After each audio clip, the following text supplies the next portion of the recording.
శ్రీ గురుభ్యో నమ.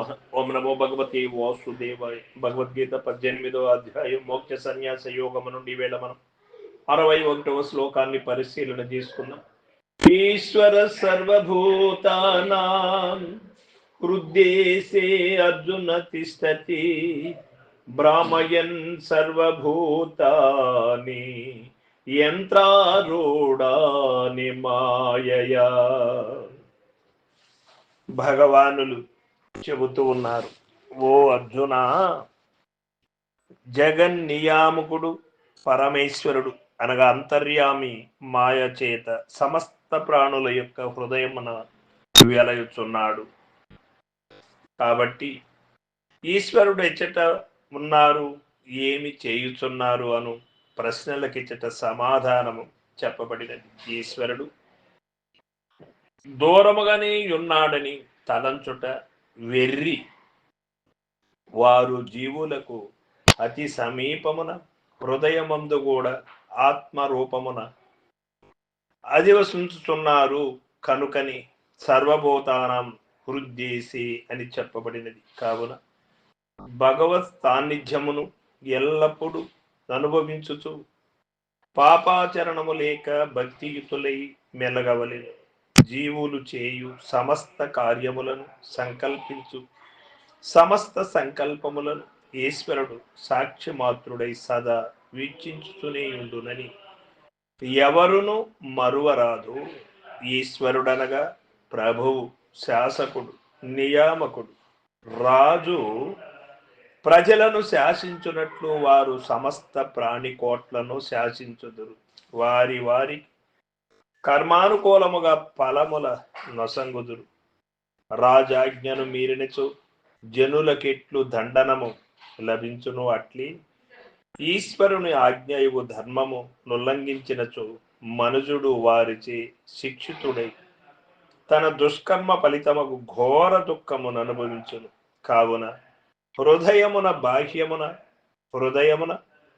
హృదయమున సర్వత్రా ఈశ్వర సన్నిధిని సదా భావించుచు ధర్మమును సత్యమును ఎవరును ఉల్లంఘించరాదు. భగవంతుడు ఏ ప్రదేశమందుండును, వైకుంఠమంద, కైలాసమంద, పాతాళమంద, ఇతర లోకమంద, వారెల్లెడలా వసించుతున్నారు. అతి సమీపమున గల హృదయ ప్రదేశమందును ఉండును. కావున అట్టి పరమాత్మను సదా భక్తితో కొల్చుతుండవలెను. సర్వభూతానాం అని చెప్పుట వలన ఏ ఒకానొక ప్రాణి ఎందో కాదనియు సమస్త జీవకోట్ల ఎందును భగవానుడు వెలయుచుండుననియు స్పష్టమగుతున్నది. కాబట్టి చీమయందును, దోమయందును, పశువునందును, చండాలున ఎందును కూడా వారు నివసించుతున్నారు.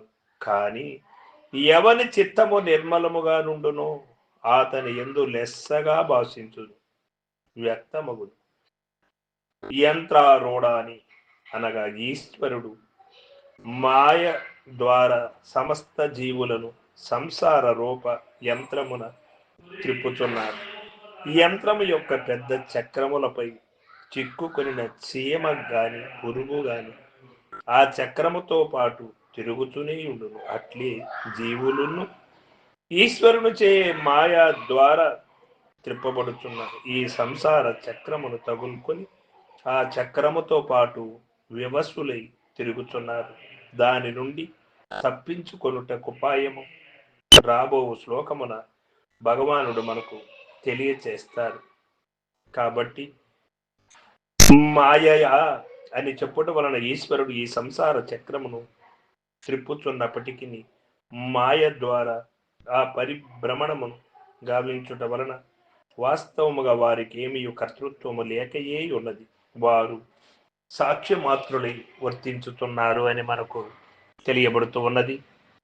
ఈశ్వరుడు ఎచ్చట నివసించుతున్నాడు అన్నప్పుడు సమస్త ప్రాణి కోట్ల హృదయముందు ఉన్నాడు అని తెలుసుకోవలసి ఉంటుంది. భగవంతుడు ఏమి చేయుచున్నాడు అంటే ఈ సంసార చక్రమును తగులుకొని ఉండు జీవులందరినీ త్రిప్పుచున్నాడు అని తెలియబడుతూ ఉన్నది. దేని ద్వారా అన్నప్పుడు మాయాశక్తి చేత.